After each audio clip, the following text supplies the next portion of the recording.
The American arrested 30 years ago for turning over classified information to Israel is spending his first night as a free man in New York City. Jonathan Pollard was released from prison this morning, and CBS 2's Ilana Gold was the only reporter on scene when he arrived in Manhattan. What do you have to say about your release?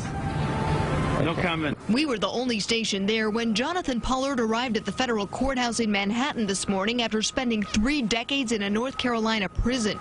The federal government granted him parole, and he went right into the probation office to register. Pollard must follow strict guidelines and can't leave the country for 5 years. The defense community had to conclude that there was no reasonable probability Mr. Pollard would commit a crime upon release. And that's why Pollard's attorney, Elliot Lauer, is fighting the conditions of his parole, claiming he's not a flight risk.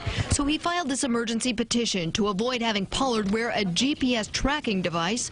Also, any computer he uses with the internet will have to be monitored, something Lauer has challenged too. He says this will make it impossible for Pollard to keep a job. The 61-year-old will now work as a research analyst for a Manhattan investment firm. Until the mid-1980s, Jonathan Pollard was a Navy intelligence analyst. He had access to secret documents relating to Israel and its Arab neighbors. He was convicted of conspiracy for providing large amounts of classified U.S. government information to Israel. His case has divided Israel and its closest ally.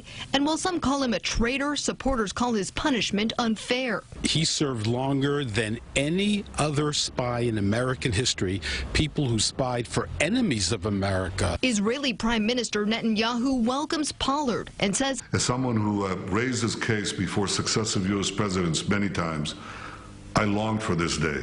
Pollard's attorneys tell us they're hoping to get that petition in front of a judge here at federal court sometime next week.